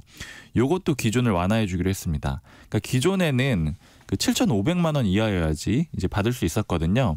근데 요거는 이제 쉽게 넘기는 경우들이 꽤 있어요. 부부 합산으로 하게 되면은요. 그래서 요거는 1억 원으로 요번에 올려주기로 했습니다. 네. 정책금융대출은 절이라서 이제 인기가 많잖아요. 네. 근데 반대로 시중은행 주택담보대출 잔액은 줄었다고 하네요. 맞아요. 그러니까 이자 부담이 계속 늘고 있으니까 갚았다라는 얘기고요. 아니면 부동산 경기 침체가 계속 이어지니까 신규로 대출을 안 받고 있다. 이 두 가지가 동시에 해석이 다 가능합니다. 그러니까 지난달 말 기준으로 보면은 5대 시중은행의 가계대출 잔액이 693조 7천억 정도 됐거든요. 근데 이게 한 달 전하고 비교를 해보면은 2조 정도 줄어든 거예요.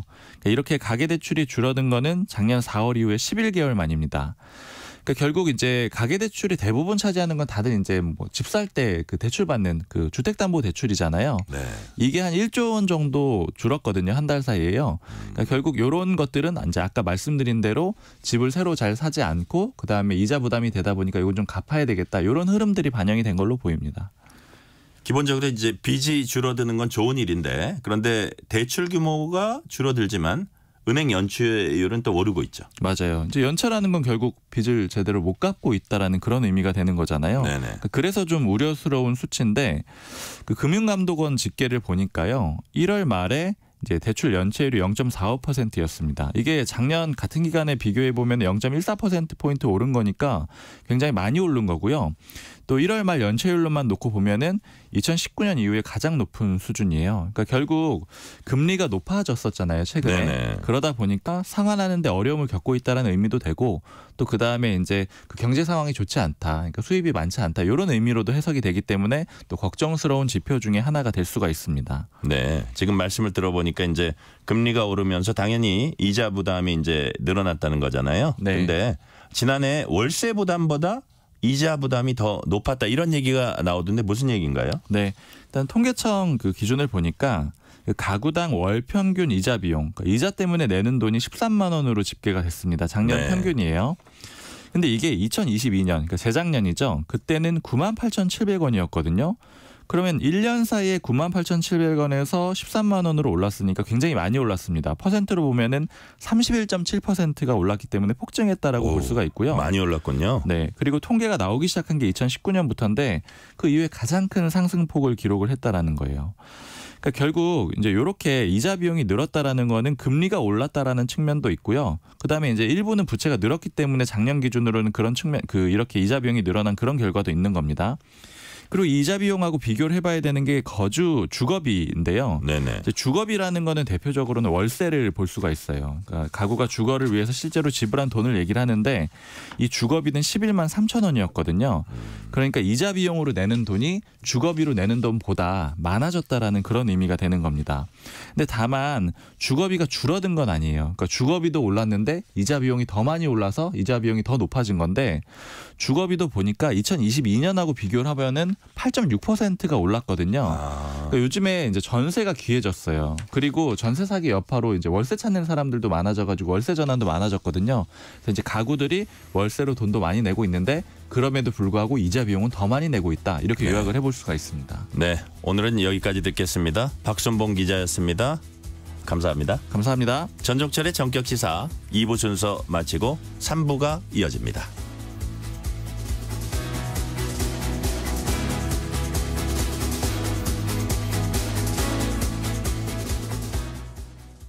잠시 후 8시 반부터 일부 지역국에서는 해당 지역 방송을 보내드립니다. 워렌 버핏은 가치 투자, 필립 피셔는 성장주 투자, 피터 린치는 장기 투자, 그리고 성기영은 경제쇼. 방법은 달라도 목표는 하나. 여러분을 성공의 길로 안내합니다. 평일 오후 4시 5분 성기영의 경제쇼. 주말 오후 5시 5분 정보를 업그레이드한 성기영의 경제쇼 플러스. 일주일 내내 함께하십시오. 편지 왔습니다.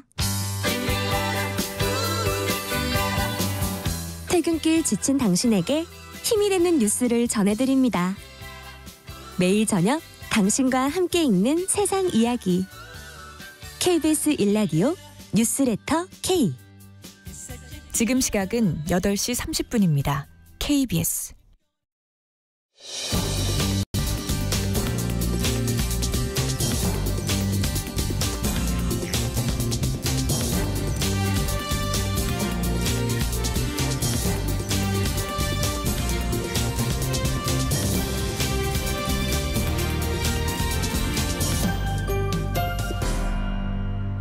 전종철의 전격 시사.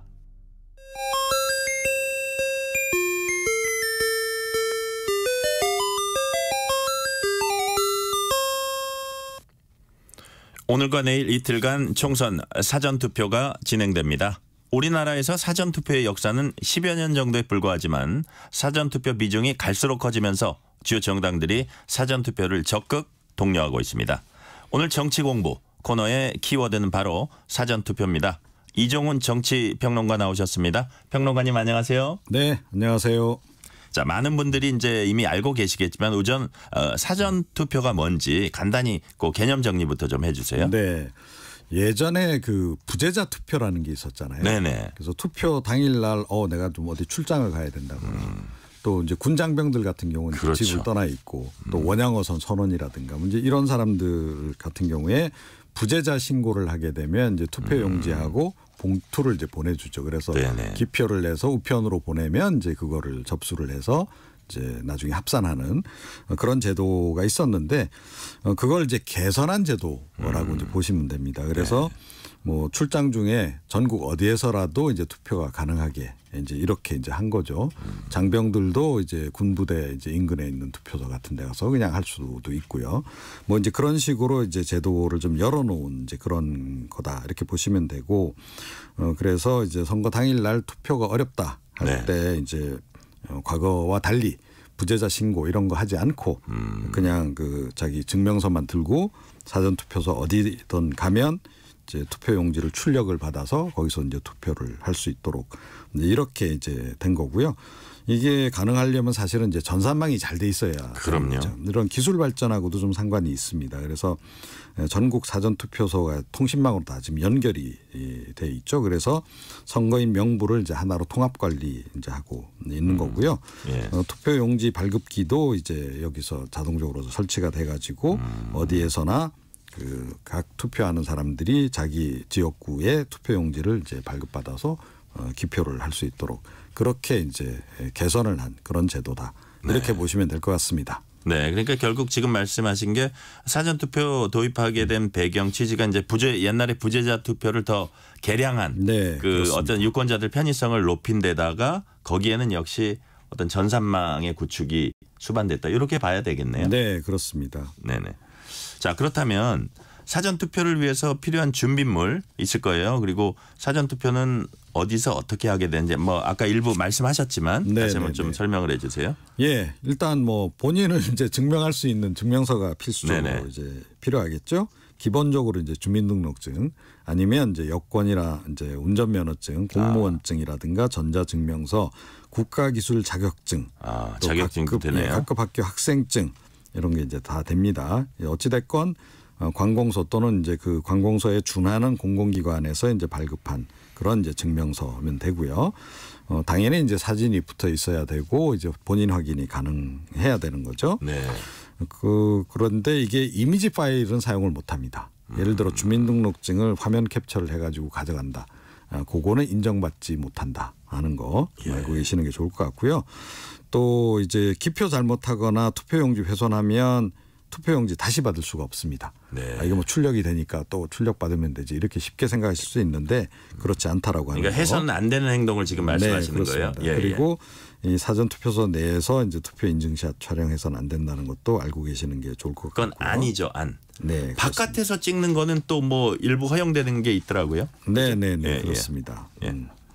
이제 그렇게 해서 이제 투표 준비를 해서 가서 이제 하시면 이제 되겠습니다. 네네. 뭐 대부분 다 요즘은 많이 해보셔서 잘 알고 익숙하시죠? 계신 내용입니다. 예. 네. 자, 그렇다면 사전 투표의 장점과 단점 그리고 해외 사례까지 같이 묶어서 좀 소개를 해주세요. 네. 사전 투표 최대 장점은 역시 편리하다는 점인 거죠. 그래서 본 투표 때하고 달리 전국 어디에서나 이제 투표가 가능하다는 거고 또 이제 이틀 동안 진행하니까 본 투표 날은 이제 하루 진행하잖아요. 그 반면에 이제 이틀 동안 진행하기 때문에 뭐 직장에서 일하다가 또 뭐 점심 식사하고 난 뒤에 뭐 짬을 잠깐 내서 가서 한다든지 뭐 이렇게 좀 편의성이 많이 이제 좋아진 게 좀 있는 거고요. 예. 그런데 이제 뭐 단점도 없지 않은데 이게 사전 투표가 이제 본 투표보다 미리 이제 며칠 전에 이제 이루어지다 보니까 이게 나 끝까지 좀 보고 어떻게 결정을 하고 싶은데 이런 분들 입장에서는 미리 이제 이걸 결심을 해야 되니까 좀 아쉬운 부분이 좀 생길 수 있는 거죠. 예, 이제 그런 부분이 있고, 그러니까 막판에 뭐 사실은 선거 같은 경우에는 이제 뭐 여러 가지 악재들이 불거질 수도 있고 이런 변수들이 있잖아요. 그죠? 네네. 그런 것들이 좀 미반영되는 부분도 이제 한계다 이런 지적을 좀 하고 있고요. 또 사전 투표함을 또 관리를 해야 되는 이제 그 그렇죠. 부담도 이제 행정적으로는 꽤 있는 겁니다. 특히 뭐 이제 요즘에는 폐쇄회로 TV까지 설치해가지고 이제 이게 다 실시간 감시를 좀 해야 되는 이제 그런 부분이 좀 있는데 전국 사전 투표소가 3,565개나 된다는 거죠. 네. 그 장소에 다 이런 이제 장치를 해야 되고 하니까 이 부담도 이제 꽤 있는 이제 그런 거다. 뭐 해외도 이제 뭐 크게 우리하고 차이는 없습니다. 근데 해외에서 일단 먼저 이게 이제 도입이 됐죠. 2000년에 미국에서부터 이제 도입이 시작이 됐고 요즘에는 이제 뭐 이제 그 주요 선진국들 다 이게 이제 확산이 돼 있는 그런 상황이고 이 사전 투표만으로 이제 기준으로 얘기를 하면 우리가 이렇게 도입이 늦은 편은 아닙니다. 그렇군요. 자, 최근에 이제 사전 투표율 추이 아마 10년 동안의 추이일 겁니다. 그 추이가 어떻게 변하고 있는지 뭐 늘어났을 것 같긴 한데 어떻습니까? 네. 그러니까 제도적으로는 2013년 1월 1일부터 이제 이게 도입이 된 거고 네. 실제 이제 실시된 거는 2013년 상반기 재보궐선거 때부터입니다. 그리고 이제 2014년 이제 6.4 지방선거 때 전국 단위 선거로는 처음으로 이제 이게 실시가 된 그때는 몇 있습니다. 퍼센트나 됐어요? 그래서 이제 2014년 6회 지방선거 기준으로는 11.5%. 11%. 예. 상당히 낮았던 거죠. 그러니까 초기에는 좀 낯설기도 하고, 예, 이제 이거 혹시 이게 나중에 내 투표 용지가 어떻게 좀 분실되는 거 아니야? 뭐 그런 우려도 좀 있고 그래서. 최근에 퍼센트는 어떻게 나옵니까? 그러다가 이제 2016년 이제 20대 총선 때 12.2%, 2017년 19대 대선 때 26.1%. 역시 대선 때 뭐 아무래도 선거에 대한 관심도가 높고 그래서는지 좀 이때 좀 많이 높아졌고요. 그 이후로는 쭉 이제 20%대 유지하다가 지난 대선 때는 36.9%로까지 이제 올라선 이제 그런 그 상황이죠. 네. 네. 자, 그 특별한 이유가 있을까요?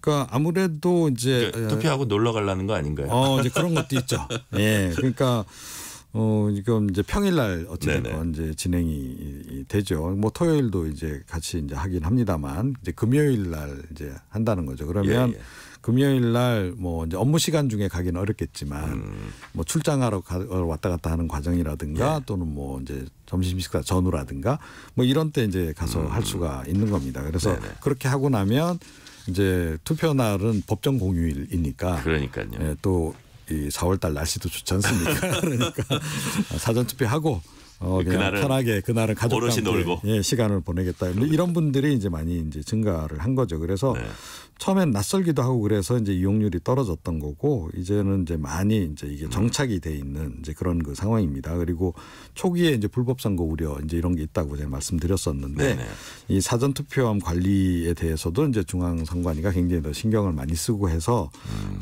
그에 대한 우려 부분도 많이 이제 해소된 게 있는 거고요.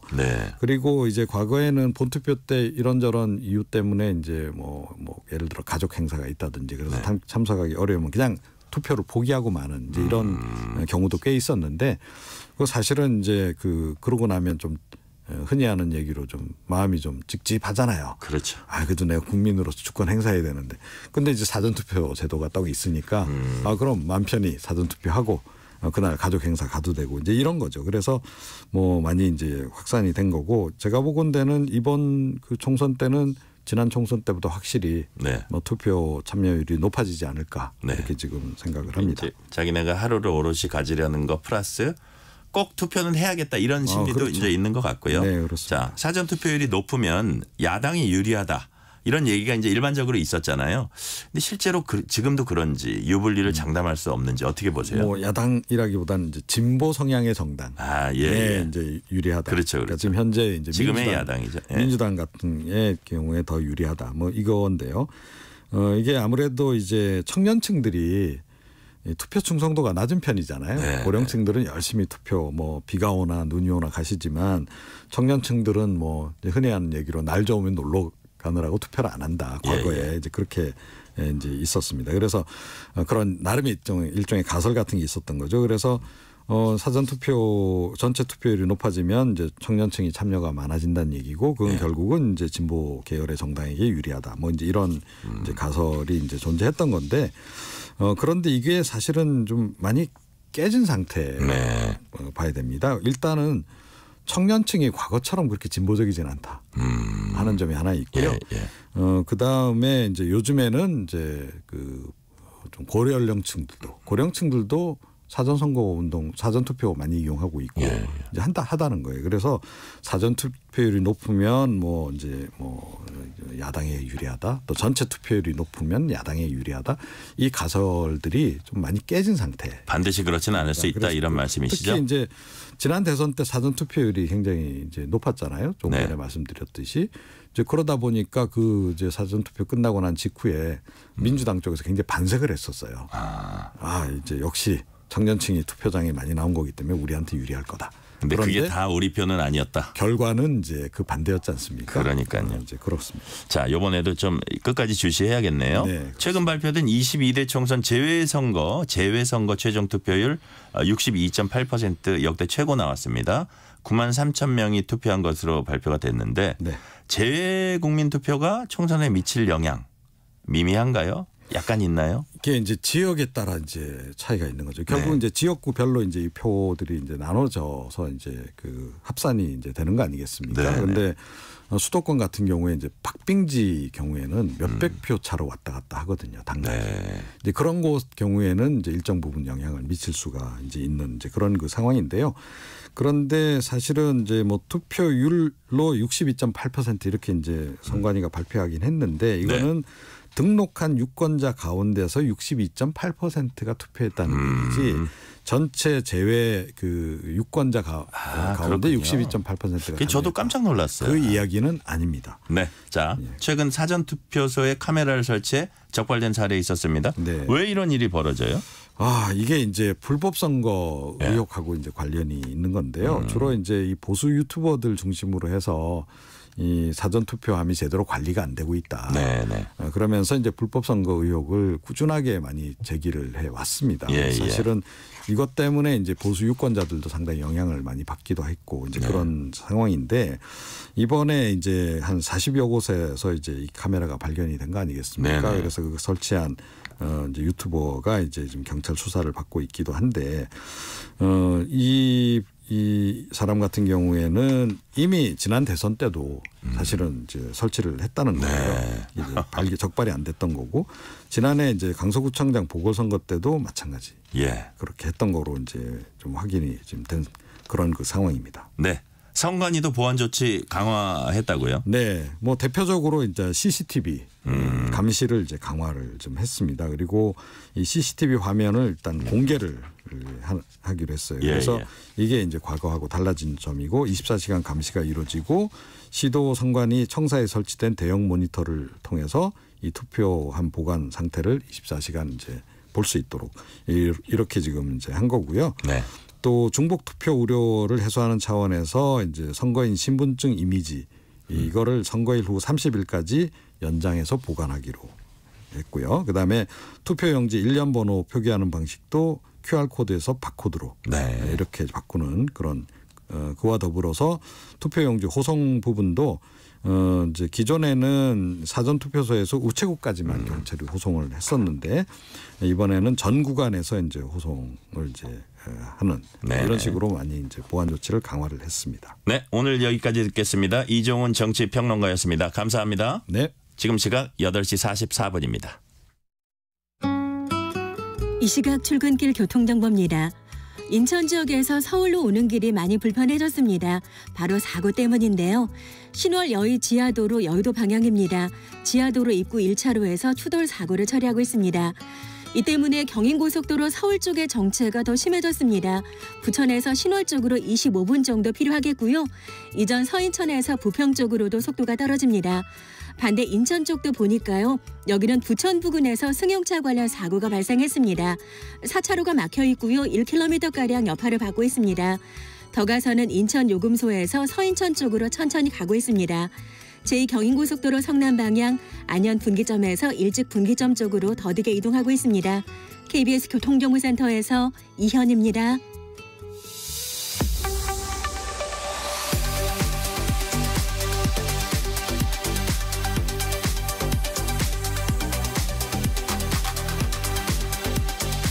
한 주간 있었던 뉴스 중 KBS 황정호 기자의 시선으로 고른 뉴스들. 금요일 코너 한 주간의 랭킹 뉴스에서 함께 살펴보겠습니다. 황 기자 안녕하세요. 안녕하세요. 먼저 첫 번째 뉴스입니다. 중앙선거관리위원회 직원의 컴퓨터가 지난해 10월 해킹 공격을 받아서 이메일 주소, 비밀번호 등이 유출된 걸로 드러났습니다. 어떻게 된 겁니까? 이게 IP 등 추적이 어려워서 해커들이 마약이나 무기, 개인정보를 주고 사고 파는 다크웹이라는 온라인 공간에 이 정보가 떠돈 건데요. 네네. 사실 중앙선관위가 지난해 9월까지 보안 점검을 받았어요. 그런데 보안 점검을 받은 그 직후죠. 지난해 10월 8일 정도 이 직원의 업무용 이메일, 그 휴대전화 번호, 선관위 내부망 일부 주소 등이 유출이 됐고요. 최소 한 달 넘게 그냥 떠돌았던 걸로 보입니다. 해당 직원에게 실제로 노출된 전화번호로 전화를 걸어봤더니 본인은 처음 듣는 얘기다. 저희가 취재진이 선관위에 확인을 했더니 해당 직원 PC가 악성 코드에 감염된 거 맞고 하루 정도 지나서 백신이 삭제한 걸로 파악됐다라고 얘기를 했는데 네. 보안 전문가들 이제 말로는 악성 코드에 감염이 되는 그 순간부터 실시간으로 사실 정보가 빠져나가기 때문에 하루 뒤에 백신이 발견한 것도 사실 보안에 큰 문제가 있다라고 지적이 나왔었습니다. 네, 이것도 역시 황정호 기자가 특정한 내용이죠? 저희 팀에서 특정을 하고 있습니다. 지금 개인 정보, 개인 보안 관련 너무 심하게 자주 특정하는 거 아니에요? 열심히 하고 있습니다. 네, 선관위뿐만이 아니라면서요? 그래서 KBS가 다크웹 분석 업체 의뢰를 해서 최근 3년 동안 2021년부터 2023년 동안 해커의 공격을 받아서 악성 코드에 감염돼 있는 이제 공공기관 PC가 있는지 이제 분석 의뢰를 해봤더니 악성 코드에 감염이 돼서 그 해당 공공기관 내부 이메일 주소, 비밀번호가 유출된 PC가 3,000대가 넘거든요. 근데 교육기관이 좀 많았습니다. 서울시 교육청 390여 대, 경상남도 교육청, 인천시 교육청, 그리고 서울시청, 경찰청도 8대나 있었고요. 네. 법원도 3대, 검찰, 국회 다 한 대씩 포함이 됐습니다. 그러니까 사실 이게 보안이나 행정 이런 쪽으로 좀 중요한 기관이다 보니까 좀 보안에 문제가 있는 거 아니냐, 보안 조치를 해야 되는 거 아니냐라는 지적도 나오는데 이게 문제가 해커가 이제 만약 PC 악성 코드를 심으면 마음 먹으면 저의 개인 메신저 계정, 제가 카드 번호를 만약에 웹페이지 입력했다. 그럼 카드 번호랑 카드 번호 비밀번호. 그러니까 제가 그 온라인에 제가 흔적을 남기면 그 흔적을 그대로 볼 수 있거든요. 그래서 좀 보안에 좀 심각성을 조금 다시 한번 보여주고 있네요. 네네. 자, 개인은 본인 정보가 유출되는 거 이제 알기 어렵잖아요. 예방책은 없습니까? 사실 악성 코드 감염되는 경로 자체가 다양하고 악성 코드 감염이 돼도 개인이 알기가 어렵거든요. 네. 그런데 이제 개인정보보호위원회가 운영을 하고 있는 서비스가 있는데 털린 내 정보 찾기 서비스라는 걸 이제 털린 내 정보 찾기 서비스 검색을 해보시면 그냥 본인의 이메일 인증을 통해서 이제 그 서비스에 들어가시면 본인이 자주 쓰는 웹사이트 아이디나 비밀번호만 입력을 하시면 이게 유출이 됐는지 안 됐는지를 확인을 해주거든요. 그래서 저도 이제 직접 해봤는데 다행히 유출 이력은 없다라고 나오긴 했는데 한 번씩 주기적으로 점검 받으시는 것도 괜찮고요. 그리고 사실상 이 악성 코드 그럼 감염 안 되려면 어떻게 해야 되냐라는 질문들이 많은데 전문가들도 물어보고 저희가 뭐 인터넷진흥원 이런 쪽에도 다 문의를 해봐도 사실상 저희가 조심하는 수밖에 없는 거죠. 뭐 어떤 PC에서 프로그램을 다운받을 때 최대한 공식 사이트를 이용한다든지 그러니까 출처가 불분명한 이메일은 일단 열어보지 않는 게 가장 좋고요. 스미싱 문자라든지 이제 이런 문자들을 만약에 클릭을 했다. 그러니까 클릭하는 것까지는 그래도 아직까지 악성 코드가 심어지진 않았거든요. 그런데 이제 그 이후에 어떤 프로그램을 설치하라라는 걸 꼭 유도하게 되는데 그때 설치를 안 하시는 게 가장 중요합니다. 네, 지금 뭐 당연한 얘기 같지만 중요한 얘기인데 조심 또 조심. 맞습니다. 자, 두 번째 뉴스입니다. 산행의 묘미 중 하나로 산 정상에서 먹는 따끈한 컵라면 빼놓을 수 없을 겁니다. 그런데 이 컵라면 때문에 최근에 한라산이 몸살을 앓고 있다고 해요. 아무래도 날씨 풀리고 봄이다 보니까 등산객들이 많은데 이 등산객들이 먹고 남긴 라면 국물이 지금 문제라고 합니다. 그래서 저는 처음에 한라산에서 근데 라면을 먹을 수 있나? 라고 생각을 했는데 그러니까 버너 등을 이용한 취사 행위는 불법이고 제가 그냥 보온병에 뜨거운 물을 담아서 컵라면을 이렇게 부어서 먹는 건 괜찮대요. 네. 그래서 이제 사람들이 대부분 대피소에 보면 정말 컵라면 많이 드시거든요. 그런데 문제는 너무 많이 몰리다 보니까 그 공원에서 마련한 라면 국물 처치하는 그 용량을 계속 넘어서는 거죠. 그래서 지금은 라면 국물 남기지 않기 캠페인도 하고 있답니다. 그래서 수프를 반만 넣자. 그래서 국물도 반만 넣자. 그래서 최대한 국물을 좀 줄여달라라고 지금 하고 있는 상황입니다. 자, 어차피 먹을 거면 그런 방안, 그러니까 그 용량을 갑자기 늘리긴 쉽지 않을 거예요. 자, 잘 알겠습니다. 세 번째 뉴스입니다. 비싼 배달료 때문에 직접 음식 가지러 가는 분들 많으시죠? 쿠팡이츠가 배달료 무료를 선언하기도 했는데 업계 분위기 좀 달라졌습니까? 최근에 잇따라 배달료 받지 않겠다고 지금 선언하고 있는데 사실상 이제 쿠팡이츠가 유료 멤버십 회원을 대상으로 배달료를 무료로 우리가 하겠다라고 이제 선언을 하니까 업계 일이죠. 배달의 민족이 그러니까 여러 집을 돌면서 배달해주는 알뜰 배달을 무료로 배달해주겠다라고 또 선언을 했고요. 요기요 역시도 배달료 무료 혜택을 제공하는 멤버십을 이제 월 2,900원 정도로 낮춰서 이제 받겠다라고 얘기를 했거든요. 아무래도 이제 코로나 때문에 이제 급성장했었는데 코로나 끝나고 좀 배달료가 너무 높아지다 보니까 좀 성장세가 꺾이고 있고 그러니까 이렇게 보니까 이제 위기감을 느낀 업체들이 배달료 0원이라는 이제 카드를 내놓은 걸로 보입니다. 네 번째 뉴스입니다. 식당을 예약해놓고 나타나지 않은 이른바 노쇼 방지를 위해서 예약금을 미리 받는 곳들이 많죠. 그런데 이 예약금 제도에 대해서도 불만이 또 터져 나온다고 하네요.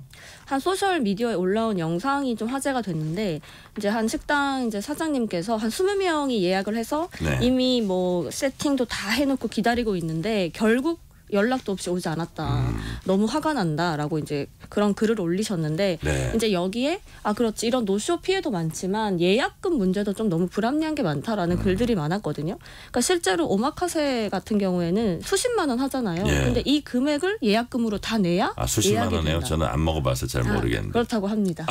그리고 뭐 예약을 했는데 당일 15분 이상 늦으면 취소 뭐 이런 것들이 있어요. 그래서 공정거래위원회 기준을 보면 뭐 그런 그게 딱 있는데 사실상 이게 다 권고 사항이다 보니까 식당에서 지키지 않아도 처벌할 수 없는 그런 상황입니다. 네, 그렇군요.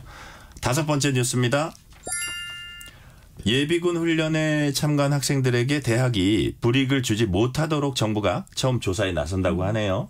이게 지난해 봄에 한국외대에서 이제 외국어 교육센터 강사가 예비군 훈련으로 수업을 이제 한 번 빠진 학생을 결석 처리해서 감점을 했거든요. 그러면서 논란이 됐고 이 수업이 이 해당 수업에서 그러니까 최고 점수를 받은 거예요. 근데 이 감점 때문에 뭐 장학금도 이제 덜 받게 되는 그런 일이 있어서 이게 이제 온라인 통해서 알려지면서 뭐 국힘이랑 이제 정부가 우리가 처우 개선을 위해서 이제 뭐 어떤 실태 조사를 하겠다라고 예고했고요.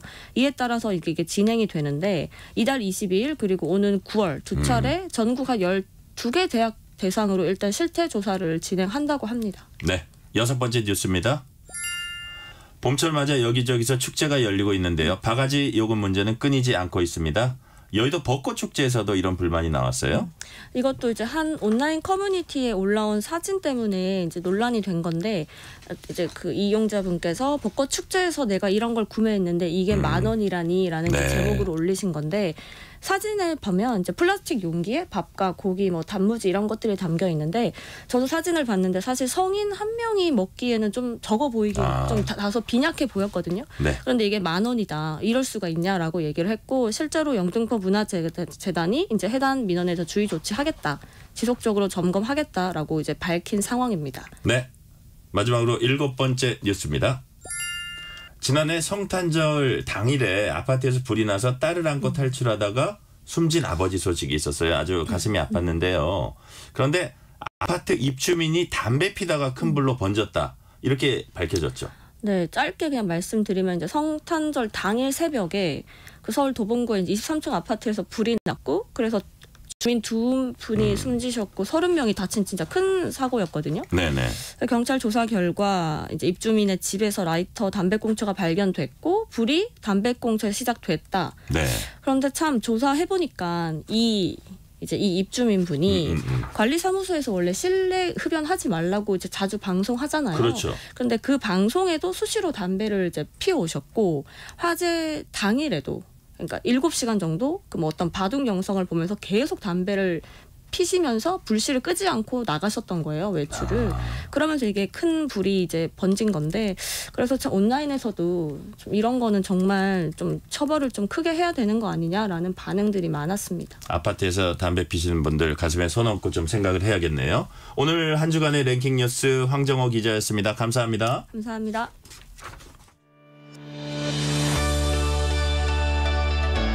세상을 바라보는 바른 시선. 전종철의 전격 시사.